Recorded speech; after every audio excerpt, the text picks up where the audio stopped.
Sometimes when a beloved character is made into figures and merchandise, it's hard to stop at just one. In Dan's case, his vice is Mami Tomoe from Puella Magi Madoka Magica. Because of this dedication to this character, we have collected a lot of figures, including some of her Chibi iterations. When it comes to posable Chibi characters, Good Smile Company has cornered the market for a long time with their Nendoroid line. Over the past year or so, Kotobukiya has come out with their own line called Cu-poche. While Nendoroids already have a huge following, people are starting to notice this new line more and more. So let's compare these two lines, shall we? In an all-out Mami versus Mami brawl.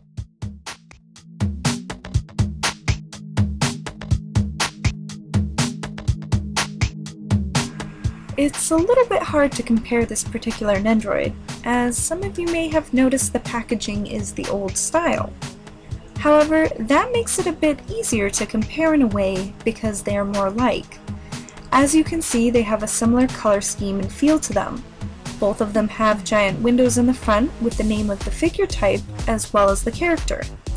On the back, they both do a nice job of showing the different poses. The sides, however, are slightly a bit more different.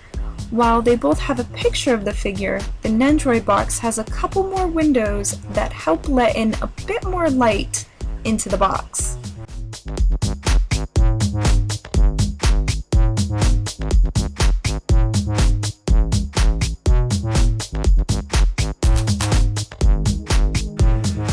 Since both figures come from the same source material, they are going to look very similar.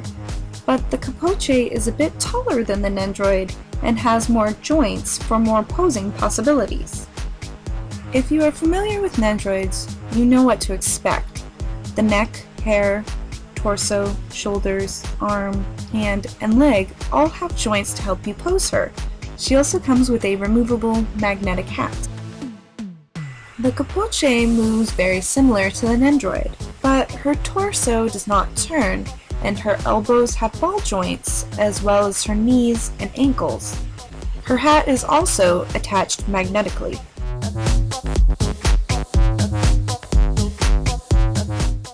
When it comes to stands, again, Cu-poche tried to take theirs in a bit of a different direction.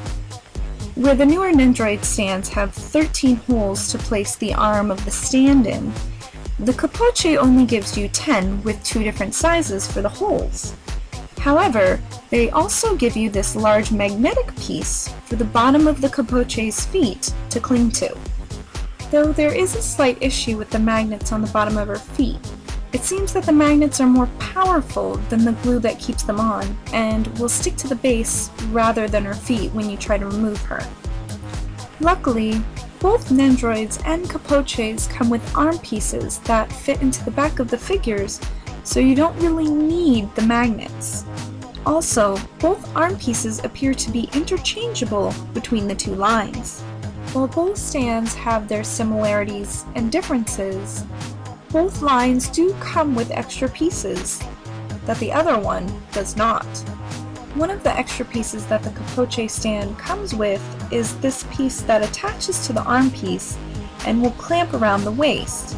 It's just another one of Cu-poche's many options for attaching the figure to the stand.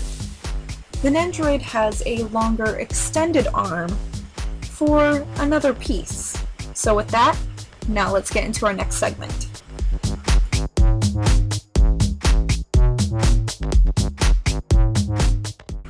Both figures come with a lot of accessories that I think you're getting your money's worth with. But in many ways, I feel that they are a bit too similar. Yes, each one has a different style, but some of the accessories seem to have borrowed ideas from one another. Both the Nendoroid and the Cu-poche have the default happy face and come with 2 extra faceplates. They both also come with a frightened expression. The Nendoroid's last faceplate, though, is a determined fighting face, while the Cu-poche's is a winky face. This leads to some individuality between the poses that you can make either of them do. Other accessories also give you this freedom, as they don't come with the same form of Charlotte the Witch. While both figures do have their similarities, almost to a fault sometimes, I think they are different enough to stand on their own. While Nendoroids have had years to gain a following, Cu-poches add their own twist on the Chibi form, almost giving you a Nendoroid Figma mix. Where one lacks in more accessories than the other, it shines for its possibilities. And while the other can't perform in almost any pose imaginable, it comes with enough extra parts to get the job done. The biggest downside I see for either is that both have their issues with stand pegs not going into the holes on the figures or not wanting to come out.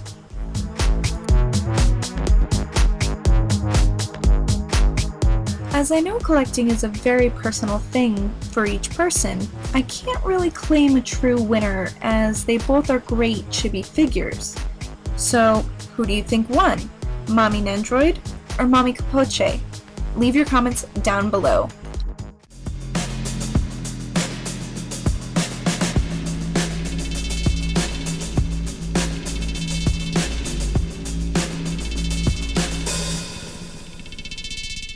So here we have Izanagi all put together, and as you can see with the unboxing that the little staple piece is actually what keeps the straps in on his head